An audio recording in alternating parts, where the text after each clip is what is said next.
আমার প্রিয় ছাত্রছাত্রীরা, তোমাদেরকে স্বাগত জানাই তোমাদের প্রিয় ইউটিউব চ্যানেল দ্য ফিজিক্স ক্লাসরুমে। আমরা অলরেডি ক্লাস 11 এর ইউনিট 2 পর্যন্ত শেষ করে ফেলেছি। আজ আমরা শুরু করব ইউনিট 3। এই ইউনিট 3 তে আমাদেরকে 3টি অধ্যায় পড়তে হবে: নিউটনের গতিসূত্র, ঘর্ষণ এবং বৃত্তীয় গতি। এই ইউনিট 3টি খুব গুরুত্বপূর্ণ, তার কারণ এই ইউনিট 3 থেকে ক্লাস 11 এ তোমাদের 10 নম্বর থাকে। পাশাপাশি নিট জেইই এর জন্য ইউনিট 3টি সমানভাবে গুরুত্বপূর্ণ। তো শুরু করা যাক ইউনিট 3 এর প্রথম অধ্যায়, নিউটনের গতিসূত্র।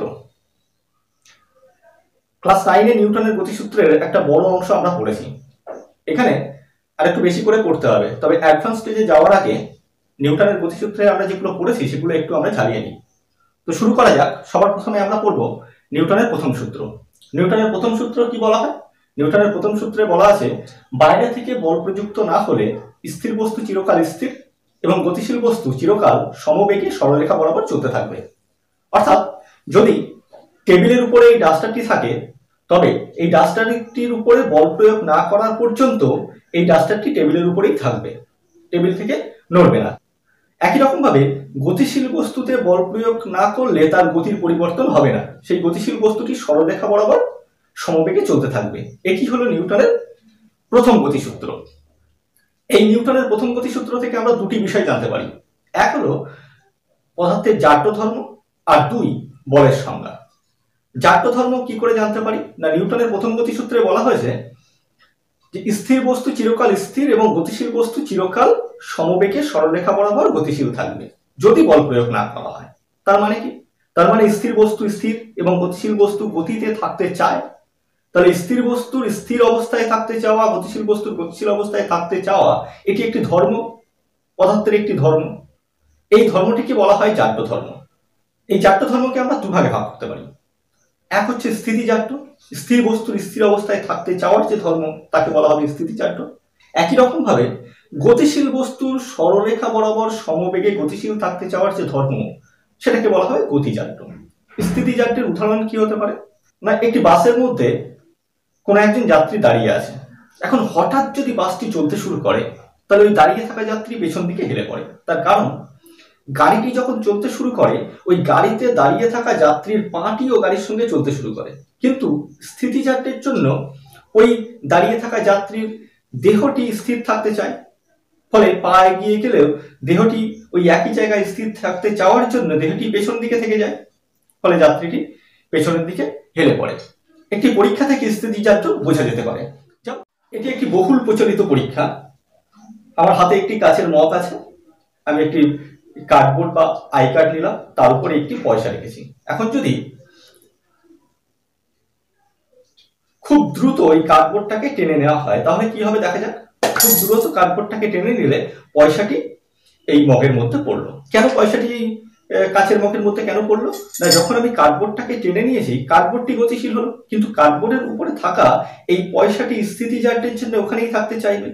কিন্তু কার্ডবোর্ডটি সরে যাওয়ার পরে এখানে পয়সাটি ধরে রাখার মতো কিছু নেই, তাই পয়সাটি নিচে পড়ে যাবে।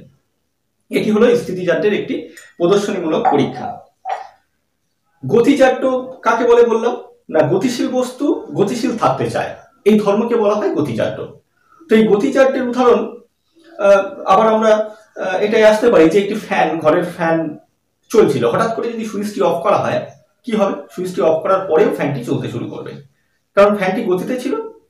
সুইচ অফ করে দেওয়ার ফলে গতিজাড্যের জন্য ফ্যানটি আরো কিছু সময় ঘুরবে। একই রকম ভাবে সাইকেল যখন প্যাডেল করা হবে, সাইকেল প্যাডেল করা বন্ধ করে দিলেও সাইকেলটি গতিতে থাকে, এটি হয় গতিজাড্যের জন্য।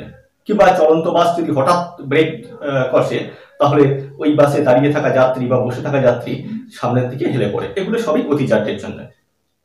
নিউটনের গতিসূত্র থেকে আমরা আরেকটি বিষয় জানতে পারি, সেটি হলো বলের সংজ্ঞা। নিউটনের গতিসূত্রে কি বলা আছে? নিউটনের গতিসূত্রে বলা হয়েছে যে বাইরে থেকে বল প্রয়োগ না করলে স্থির বস্তু চিরকাল স্থির এবং গতিশীল বস্তু চিরকাল সমবেগে সরলরেখা বরাবর চলতে থাকবে। অর্থাৎ স্থির বস্তুকে স্থির অবস্থা পাল্টাতে গেলে বাইরে থেকে কিছু একটা প্রয়োগ করতে হবে, সেটি বল। একই রকম ভাবে গতিশীল বস্তুর গতির অবস্থার পরিবর্তন করতে গেলেও বাইরে থেকে কিছু একটা প্রয়োগ করতে হবে, তাকে বল বলে। সুতরাং বলের সংজ্ঞা এভাবে দেওয়া যেতে পারে, বাইরে থেকে যা প্রয়োগ করে স্থির বস্তুর স্থির অবস্থা এবং গতিশীল বস্তুর গতিশীল অবস্থার পরিবর্তন করা হয় বা করার চেষ্টা করা হয় তাকে বল বলে।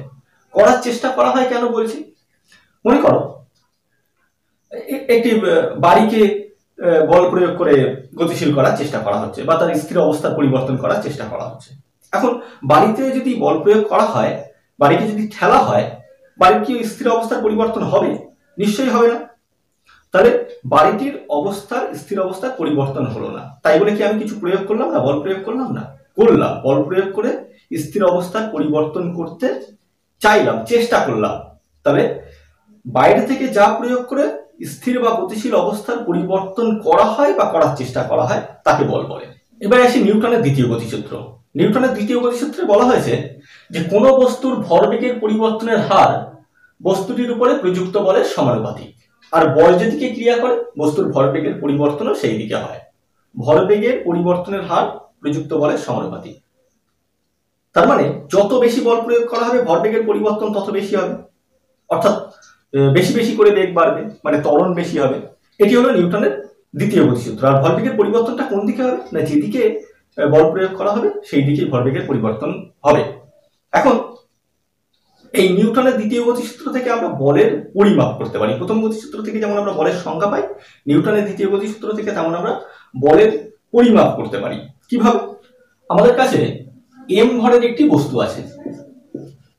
এই বস্তুর উপরে, এই বস্তুটি প্রথমে ইউ বেগে চলছিল, বস্তুটির উপরে এফ বল প্রয়োগ করা হলো।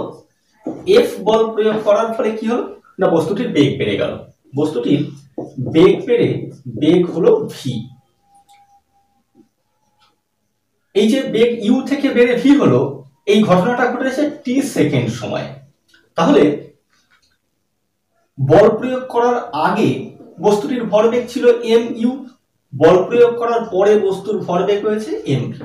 তাহলে ভরবেগের পরিবর্তন কত? Change in momentum delta P is equals to M V minus M U. ভরবেগের পরিবর্তন অন্তিম ভরবেগ মাইনাস প্রাথমিক ভরবেগ, আর ভরবেগের পরিবর্তনের হার ডেল্টা পি বাই টি, কারণ টি সময়ে ডেল্টা পি পরিমাণ ভরবেগের পরিবর্তন হয়েছে।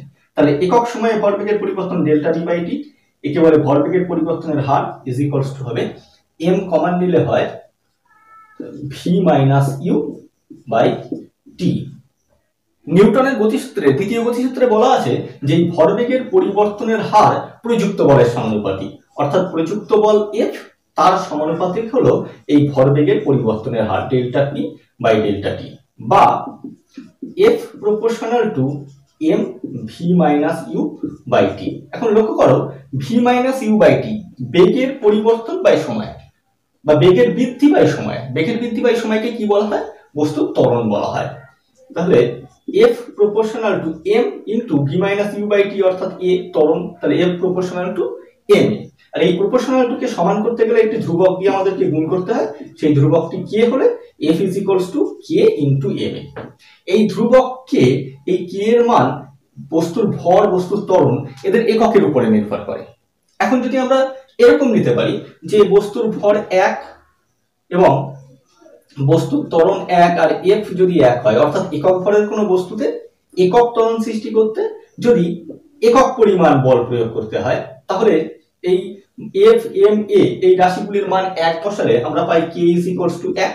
সুতরাং আমরা বলতে পারি F is equals to M A. কোন বস্তুর উপরে প্রযুক্ত বল সমান সমান বস্তুর ভর ইনটু ত্বরণ। এভাবে নিউটনের দ্বিতীয় গতিসূত্র থেকে আমরা বলের পরিমাপ করতে পারি।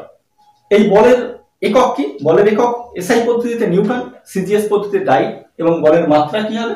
বলের মাত্রা হবে ভরের মাত্রা ইনটু ত্বরণের মাত্রা, অর্থাৎ dimension of force is equals to dimension of mass into dimension of অ্যাসিলারেশন।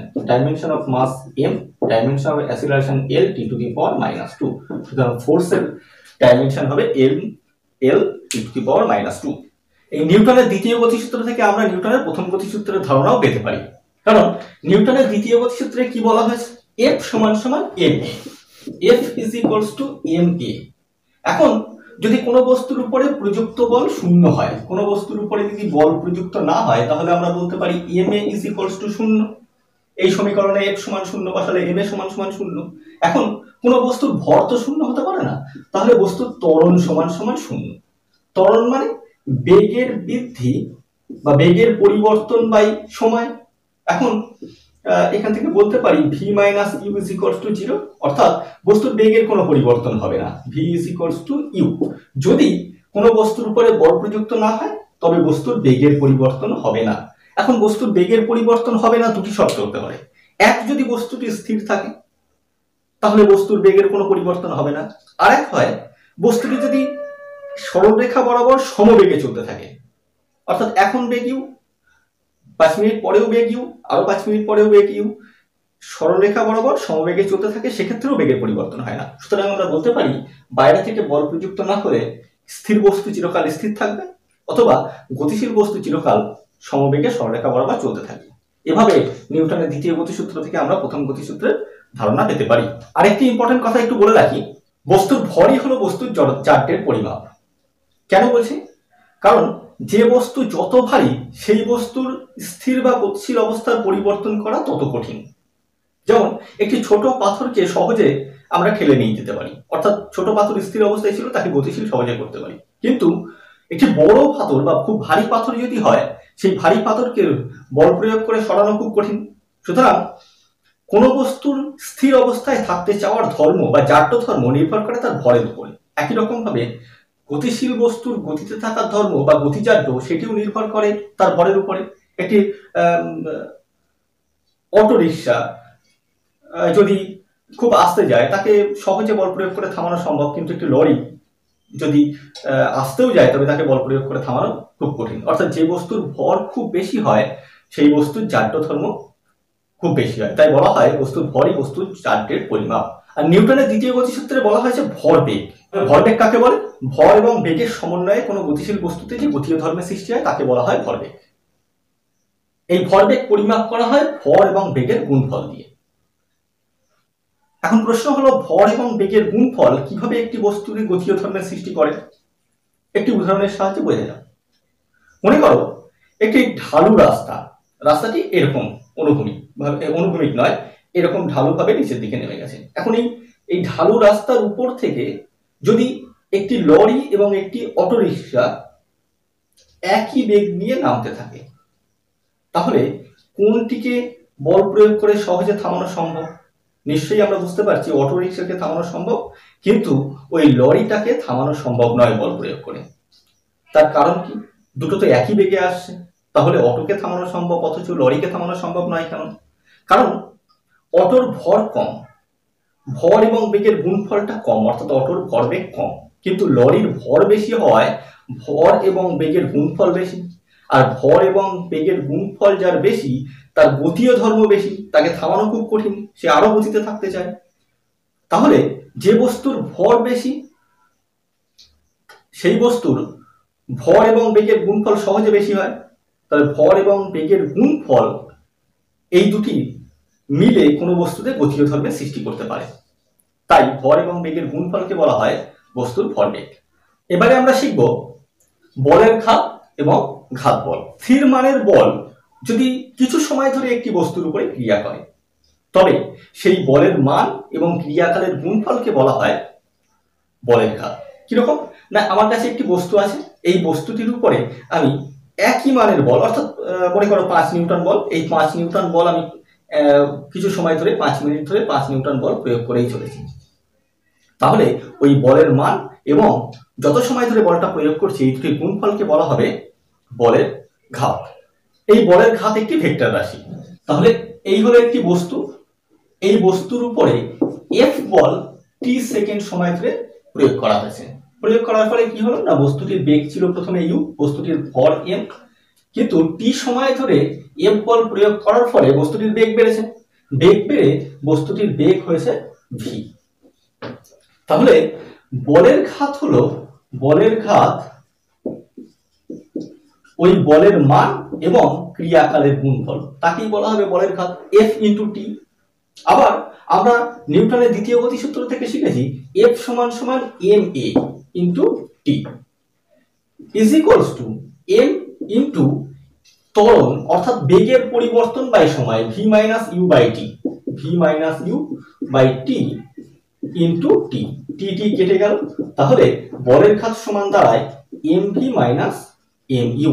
সুতরাং বলের ঘাত সমান সমান ভরবেগের পরিবর্তন, ভরবেগের পরিবর্তন। তাহলে আমাদের যদি কোনো গাণিতিক সমস্যায় বলের ঘাত নির্ণয় করতে পারে, তাহলে আমরা বল এবং সময় ক্রিয়াকাল এই দুটি গুণ করলেই বলের ঘাত পেয়ে যাব। আবার যদি আমাদের ভরবেগ প্রাথমিক এবং অন্তিম ভরবেগ আমরা জানতে পারি, তাহলে সেই ভরবেগের পরিবর্তন বার করলেও আমরা বলের ঘাত নির্ণয় করতে পারবো। বলের ঘাতের একক কি হবে না, বলের ঘাত সমান সমান বল ইন্টু সময়, নিউটন সেকেন্ড বা ডাইন সেকেন্ড, এটি হলো বলের ঘাতের একক। আর মাত্রা কি হবে, মাত্রা হবে বলের মাত্রা ইন্টু সময়ের মাত্রা। বলের মাত্রা আমরা একটু আগেই দেখলাম ml t⁻⁻2 ইন্টু সময়ের মাত্রা t is equals two ml t⁻⁻1। এটি হলো বলের ঘাতের মাত্রা। এবার আসি ঘাত বল। ঘাত বল কাকে বলে না, খুব বৃহৎ মানের বল খুব অল্প সময়ের জন্য যদি কোনো বস্তুর উপরে ক্রিয়া করে, তবে সেই বলকে বলা হবে ঘাত বল। মনে রাখতে হবে ঘাত বল একটি বল, সেই বলকে বলা হয় ঘাত বল। আর বলের ঘাত হলো আমাদের ওই বল এবং তার ক্রিয়াকালের গুণফলকে বলা হয় বলের ঘাত। তাহলে পেরেক পোতার সময় আমরা হাতুড়ি দিয়ে ওই পেরেকের উপরে খুব জোরে বাড়ি মারি, তাহলে বৃহৎ মানের বল খুব অল্প সময়ের জন্য ক্রিয়া করছে, এটি একটি ঘাত বল। আবার ফুটবল খেলার সময় যখন ফুটবল প্লেয়ার ফুটবলে কিক করেন, তখন খুব অল্প সময়ের জন্য বৃহৎ মানের বল ওই ফুটবলের উপরে প্রয়োগ করে, তাহলে ওটিও একটি ঘাত বল। এই ঘাত বল এক ধরনের বল হয়, ঘাত বল একটি ভেক্টর রাশি, তার একক কি হবে, তার একক হবে নিউটন এসআই পদ্ধতিতে, সিজিএস পদ্ধতিতে হবে ডাইন। আবার ঘাত বলের মাত্রা কি হবে, ঘাত বলের মাত্রা হবে ml t⁻⁻2, কারণ ঘাত বল একটি বল, তাই বলের মাত্রা এবং ঘাত বলের মাত্রা সমান। আমরা আবার একটু বলের ঘাতে ফিরে যাই। বলের ঘাতের ক্ষেত্রে আমরা বললাম যে বলের ঘাত সমান সমান বলের মান ইন্টু ক্রিয়াকালের গুণফল। এখন যদি এরকমটি হয়, কোন বস্তুর উপরে যে বল প্রযুক্ত হচ্ছে সেই বলটা ধ্রুবক নয়, সেই বলটা সময়ের সঙ্গে সঙ্গে বাড়া কমা করছে, কনস্ট্যান্ট নয়। যদি কনস্ট্যান্ট হতো তাহলে আমরা বল ইন্টু সময় গুণ করলেই বলের ঘাত নির্ণয় করতে পারতাম, কিন্তু এই বলটি ধ্রুবক নয়। তাহলে এই বলের ক্ষেত্রে আমরা টি সময়ে মোট বলের ঘাত কি করে নির্ণয় করব, আমরা খুব ক্ষুদ্র সময় একটি ডিটি নিই। ডিটি সময়টি এতটাই ক্ষুদ্র যে ওই সময়ে ওই বস্তুর উপরে প্রযুক্ত বল ধ্রুবক আছে বলে আমরা ধরে নিতে পারি। তাহলে ওই ডিটি সময়ে বলের ঘাত কত হবে, ওই ডিটি সময়ে বলের ঘাত হবে বলের মান ইন্টু সময় ডিটি, এটি হলো ডিটি সময়ে বলের ঘাত। তাহলে মোট টি সময়ে বলের ঘাত আমরা কি করে বার করতে পারি না, এই সমীকরণটাকে ইন্টিগ্রেশন করলে ইন্টিগ্রেশন 0 টু টি মোট বলের ঘাত আমরা নির্ণয় করতে পারবো, ইন্টিগ্রেশন 0 টু টি এফডিটি। সুতরাং পরিবর্তনশীল বলের ক্ষেত্রে বলের ঘাত নির্ণয় করতে গেলে আমাদেরকে ইন্টিগ্রেশন করতে হবে। তাহলে বলের ঘাত এবং ঘাত বলের মধ্যে পার্থক্য কি হয়, বলের ঘাত হলো একটি নির্দিষ্ট মানের বল কিছু সময় ধরে একটি বস্তুর উপরে যদি প্রযুক্ত হয়, তবে সেই বলের মান এবং ক্রিয়াকালের গুণফলকে বলা হয় বলের ঘাত। আর ঘাত বল কাকে বলে না, বৃহৎ বলের মান অল্প সময়ের জন্য কোনো বস্তুতে যদি ক্রিয়াশীল হয়, তবে ওই বলটাকে বলা হবে ঘাত বল। বলের ঘাতের মাত্রা হলো ml t⁻⁻1 আর ঘাত বলের মাত্রা হচ্ছে ml t⁻⁻2। ঘাত বল যত বেশি হবে বলের ঘাত তত বেশি হবে। সুতরাং বলা যেতে পারে ঘাত বল যদি কারণ হয়, তবে বলের ঘাত হলো তার ফল। এভাবে আমরা ঘাত বল এবং বলের ঘাতের মধ্যে আরো পার্থক্য নির্ণয় করতে পারি। এবারে আমরা আলোচনা করব নিউটনের তৃতীয় গতিসূত্র। নিউটনের তৃতীয় গতিসূত্র অনুসারে প্রত্যেক ক্রিয়ার সমান এবং বিপরীত প্রতিক্রিয়া আছে। এরকম কি কোনো উদাহরণ হতে পারে, তুমি তোমার বন্ধুর পিঠে একটি কিল মারলে, তোমার বন্ধু তোমার পিঠে একটি কিল মারলো, তাহলে তুমি যেটা মারলে তোমার বন্ধুকে সেটি কি ক্রিয়া, তোমার বন্ধু যেটি তোমাকে মারলো সেটি কি প্রতিক্রিয়া? অবশ্যই নয়। মনে রাখবে ক্রিয়া প্রতিক্রিয়া একসঙ্গেই কাজ করে। অর্থাৎ তুমি যখন তোমার বন্ধুর পিঠে একটি কিল মেরেছ, তখন তোমার বন্ধুর পিঠও তোমার হাতের উপরে একটি বল প্রয়োগ করেছে, সমান এবং বিপরীতমুখী। তাই তুমি যেটা প্রয়োগ করেছো সেটি ক্রিয়া, আর বন্ধুর পিঠ তোমার হাতে যেটি প্রয়োগ করেছে সেটি হলো প্রতিক্রিয়া। এই ক্রিয়া প্রতিক্রিয়া দুটির সমন্বয়ে কোনো বস্তুতে সাম্যের সৃষ্টি হতে পারে না। যেমন এই ছবিতে তোমরা দেখতে পাচ্ছ যে একজন ব্যক্তি একটি বস্তুর উপরে বল প্রয়োগ করছে। মনে করি ওই ব্যক্তিটি ওই বস্তুটির উপরে এফ বল প্রয়োগ করেছে। এখন নিউটনের তৃতীয় গতিসূত্র অনুসারে কি হবে না, এই বস্তুটিও ওই ব্যক্তিটির উপরে সমান ও বিপরীতমুখী একটি বল প্রয়োগ করবে। সেই বলটির মানও হবে F, কিন্তু বিপরীতমুখী। এই বল প্রয়োগ করার ফলে এই বস্তুটি গতিশীল হলো। এখন মনেই হতে পারে যে দুটি বল যেহেতু সমান এবং বিপরীতমুখী, তাই এই বস্তুর উপরে নেট ফোর্স 0 মনে হতে পারে। তাহলে বস্তু গতিশীল কেন হলো? আদৌ নেট ফোর্স 0 নয়, কারণ এই ক্রিয়া প্রতিক্রিয়া একই বস্তুর উপরে প্রযুক্ত হয়নি। ক্রিয়া প্রযুক্ত হয়েছে এই বস্তুটির উপরে, আর এই বস্তুটি প্রতিক্রিয়া বল প্রয়োগ করেছে এই লোকটির উপরে। সুতরাং ক্রিয়া প্রতিক্রিয়া সমান বিপরীতমুখী হলেও তারা একে অপরকে কখনো প্রশমিত করতে পারে না, তাই ক্রিয়া প্রতিক্রিয়ার জন্য কোনো বস্তুতে সাম্য তৈরি হয় না। এখন এই অধ্যায়ের একটি গুরুত্বপূর্ণ বিষয় আমরা আলোচনা করব, সেটি হলো এই অধ্যায় থেকে অঙ্ক কিভাবে করা হয়। এই অধ্যায় থেকে অঙ্ক করতে গেলে যে বস্তুর উপরে বল প্রযুক্ত হচ্ছে আগে সেই বস্তুগুলোকে খুঁজে বার করতে হবে, তারপরে সেই বস্তুগুলির ফ্রি বডি ডায়াগ্রাম বা মুক্ত বস্তু চিত্র অঙ্কন করতে হবে।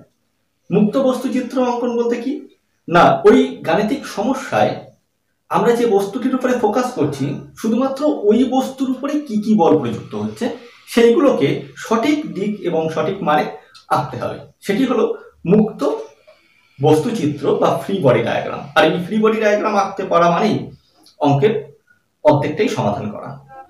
আর এই অঙ্ক সমাধান করার জন্য আরেকটি বিষয় আমাদের মনে রাখতে হবে, আমরা যে কোনো অক্ষ বরাবর বা যে কোনো একটি দিক বরাবর, একটি পার্টিকুলার দিক বরাবর নেট ফোর্স অর্থাৎ মোট যে বল এফ নেট, নেট ফোর্স বা মোট যে বল, সেই মোট বল সমান সমান ওই দিক বরাবর বস্তুর ভর ইন্টু ওই দিক বরাবর বস্তুর ত্বরণ। অর্থাৎ একটি বস্তুর উপরে এই দিকে যদি মোট এফ বল প্রযুক্ত হয় আর এই দিকেই যদি বস্তুর ত্বরণ এফ হয়, তবে এফ ইজ ইকুয়ালস টু আমরা লিখতে পারি এম এ। যদি বস্তুটির এই দিকে, এই দিক বরাবর বস্তুর উপরে প্রযুক্ত বল F1 এবং এই দিকে বস্তুটির ত্বরণ A1 হয়, তাহলে আমরা লিখতে পারবো F1 সমান সমান MA1। চলো একটি উদাহরণের মাধ্যমে আমরা কিভাবে ফ্রি বডি ডায়াগ্রামের মাধ্যমে এই অধ্যায়ের অঙ্কগুলো করতে হয় আমরা দুটি উদাহরণের মাধ্যমে শেখার চেষ্টা করি। এখানে আমরা দেখতে পাচ্ছি যে টেবিলের উপরে একটি বস্তু আছে, বস্তুটির ভর M, আর সেই বস্তুটির সঙ্গে দড়ি বেঁধে একটি পুলির মাধ্যমে একটি আরেকটি ওই বস্তু থেকে ভারী বস্তু বড় এম ভরের বস্তুকে ঝুলিয়ে দেওয়া আছে। তো বুঝতে পারছি যেহেতু বড় এম ভরের বস্তুটি ভারী, তাহলে কি হবে, এই বড় এম ভরের বস্তুটি ছোট এম ভরের বস্তুকে টেনে নিচের দিকে নামাবে। এখানে ধরে নিই বস্তুটি টেবিলটি মসৃণ। টেবিলটি অমসৃণ হলে কি হয়, আমরা যখন ঘর্ষণ চাপটা করব তখন আমরা শিখব। অবিকর্ষীয় ত্বরণের জন্য এই বড় এম ভরের বস্তুটি এ ত্বরণ নিয়ে নিচে নামবে, অর্থাৎ বড় এম ভরের বস্তুটি ছোট এম ভরের বস্তুটিকেও এ ত্বরণ নিয়ে এই দিকে টেনে নিয়ে আসবে। এখন আমরা ফ্রি বডি ডায়াগ্রাম বা মুক্ত বস্তু চিত্র অঙ্কন করব। প্রথমে আমরা এই বস্তুটির ক্ষেত্রে, বড় এম ভরের বস্তুটির ক্ষেত্রে মুক্ত বস্তু চিত্র বা ফ্রি বডি ডায়াগ্রাম অঙ্কন করি। বড় এম ভরের বস্তুর উপরে কি কি বল কাজ করছে না, বড় এম ভরের বস্তুটির ওজন ক্যাপিটাল এমজি সেটি সরাসরি নিচের দিকে কাজ করছে, আর সুতোর টান সেটি উপরের দিকে কাজ করছে। সুতোর টান টি উপরের দিকে কাজ করছে। বড় এম ভরের বস্তুর উপরে আর কি কোনো বল প্রযুক্ত হচ্ছে? আর কোনো বল প্রযুক্ত হচ্ছে না। তাহলে বড় এম ভরের বস্তুর উপরে দুটি বল প্রযুক্ত হচ্ছে, একটি হলো বস্তুর ওজন এমজি নিচের দিকে কাজ করছে, আর একটি সুতো ওই বস্তুকে টি টানে উপরের দিকে টানছে। এই দুটি বল কাজ করছে। এটি হলো বড় এম ভরের বস্তুর মুক্ত বস্তু চিত্র বা ফ্রি বডি ডায়াগ্রাম। ছোট এম ভরের বস্তুর উপরে কি কি বল কাজ করছে? ছোট এম ভরের বস্তুর উপরে সুতোর টান বস্তুটাকে এইদিকে টানছে, তাই সুতোর টান টি এইদিকে কাজ করছে। আর কোনো বল কাজ করছে? ছোট এম ভরের বস্তুর ওজন এমজি সেটি নিচের দিকে কাজ করছে, আর যেহেতু ছোট এম ভরের বস্তুটি টেবিলের উপরে রাখা আছে, তাই টেবিল সমান ও বিপরীত একটি প্রতিক্রিয়া বল আর প্রয়োগ করবে। এই আর এবং এমজি সমান এবং বিপরীতমুখী নিউটনের তৃতীয় সূত্র অনুসারে। এটি হলো ছোট এম ভরের বস্তুর ফ্রি বডি ডায়াগ্রাম। এবার আমরা 2 নম্বর পয়েন্ট, আমরা যেটা বলেছিলাম অঙ্ক সমাধান করার সেকেন্ড পয়েন্ট, যেটা আমি বলেছিলাম যে নেট ফোর্স কোন একটি পার্টিকুলার দিকে, net force is equals to mass into ওই দিক বরাবর ত্বরণ। তো প্রথমে আমরা ক্যাপিটাল এম ভরের বস্তুর ক্ষেত্রে বিচার করি। ক্যাপিটাল এম ভরের বস্তুর ক্ষেত্রে বস্তুটির ত্বরণ নিচের দিকে, বস্তুটির ত্বরণ নিচের দিকে। এখন এই বস্তুটির উপরে দুটি বল কাজ করছে, একটি এমজি আর উপরের দিকে টি। নিশ্চয়ই এমজির মান সুতোর টান টি অপেক্ষা বড়, তা না হলে বস্তুটি কেন নিচের দিকে পড়বে? তাহলে এমজি বড়, টি ছোট, তাহলে এই ক্যাপিটাল এম ভরের বস্তুর উপরে নেট কত ফোর্স কাজ করছে? নেট ফোর্স কাজ করছে এমজি মাইনাস টি। এমজি নিচের দিকে, টি উপরের দিকে, এমজি থেকে টি বিয়োগ করলে নেট নিচের দিকে ফোর্স কাজ করছে এমজি মাইনাস টি। তাহলে এই নেট ফোর্সটা কাজ করছে নিচের দিকে, আর নিচের দিকে অ্যাসিলারেশন এ। তাহলে আমরা বলতে পারি F net is equals to M A, বা ক্যাপিটাল এম এ, যেহেতু বস্তুটার ভর ক্যাপিটাল এম এ, বা M G minus T is equals to M A. এটি হলো ক্যাপিটাল এম ভরের বস্তুর ক্ষেত্রে। স্মল এম ভরের বস্তুটির ক্ষেত্রে বস্তুটির আমরা যদি এই দিকে, এই ডিরেকশনে অনুভূমিক দিকে বিচার করি, অনুভূমিক দিকে বস্তুটির উপরে শুধু টি কাজ করছে, একটি বল কাজ করছে টি, আর ওইদিকে বস্তুটির ত্বরণ এ। সুতরাং আমরা বলতে পারি টি সমান সমান ওই বস্তুর ভর ছোট A into A, T is equals to M A. এটি আমরা 2 নম্বর সমীকরণ নাম দিই, আর এটি 1 নম্বর সমীকরণ। এই 1 নম্বর সমীকরণে টি এর মান ছোট এম এ যদি বসিয়ে দিই, তাহলে আমরা ত্বরণের মান এ সহজেই নির্ণয় করতে পারবো। 1 নম্বর সমীকরণে টি এর মান আমরা এম এ বসাই, তাহলে M G minus M A is equals to M A, বা এ কমন নিলে M plus M is equals to M G, বা A is equals to M G by M plus M. সুতরাং দেখো, মুক্ত বর্তনী বস্তুচিত্র বা ফ্রি বডি ডায়াগ্রামের মাধ্যমে কি সহজে আমরা এই বস্তু সংস্থার ত্বরণ নির্ণয় করতে পারলাম। সেকেন্ড প্রবলেম, মসৃণ কপিকলের মাধ্যমে উল্লম্ব গতি। তো আমরা দেখতে পাচ্ছি এখানে কপিকলের মাধ্যমে দুটি বস্তুকে ঝোলানো আছে, কপিকলের উপর দিয়ে একটি দড়ি দিয়ে ঝোলানো আছে। দড়িটির ভর আমরা এখানে নগণ্য ধরছি, এবং দড়িটি বস্তু ঝোলানোর পরে দড়িটি লম্বা হচ্ছে না, অপ্রসার্য দড়ি। এখন ছোট এম ভরের বস্তু, দড়িটির এক প্রান্তে আর এক প্রান্তে বড় এম ভরের বস্তু। নিশ্চয়ই বুঝতে পারছি যে বড় এম ভরের বস্তুটি ওই ছোট এম ভরের বস্তুটিকে উপরের দিকে তুলবে, আর বড় এম ভরের বস্তুটি নিচের দিকে নামবে। তাহলে বড় এম ভরের বস্তুটি এ ত্বরণ নিয়ে নিচের দিকে নামবে, ছোট এম ভরের বস্তুটি এ ত্বরণ নিয়ে উপরের দিকে উঠবে। এই ত্বরণের মান আমাদেরকে নির্ণয় করতে হবে। তো আগের প্রবলেমের মতো এখানেও আমাদের ফ্রি বডি ডায়াগ্রাম আসতে হবে। প্রথমে বড় এম ভরের বস্তুর ক্ষেত্রে কি কি বল কাজ করে দেখি। বড় এম ভরের বস্তুর ওজন ক্যাপিটাল এম জি নিচের দিকে কাজ করবে, আর সুতোর টান টি উপরের দিকে কাজ করবে। এই বস্তুর উপরে আর কোনো বল কাজ করে না। ছোট এম ভরের বস্তুর ক্ষেত্রে তার ওজন ছোট এম জি নিচের দিকে কাজ করবে, আর সুতোর টান টি উপরের দিকে কাজ করবে।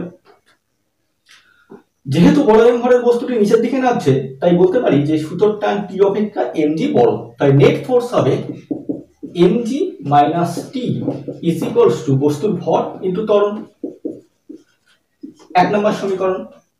আর ছোট এম ভরের বস্তুর ক্ষেত্রে সুতোর টান টি উপরের দিকে কাজ করছে, এম জি নিচের দিকে কাজ করছে, বস্তুটি এ ত্বরণ নিয়ে উপরে উঠছে। সুতরাং সুতোর টান টি এম জি অপেক্ষা বড়, তা না হলে বস্তু উপরে উঠে কি করে?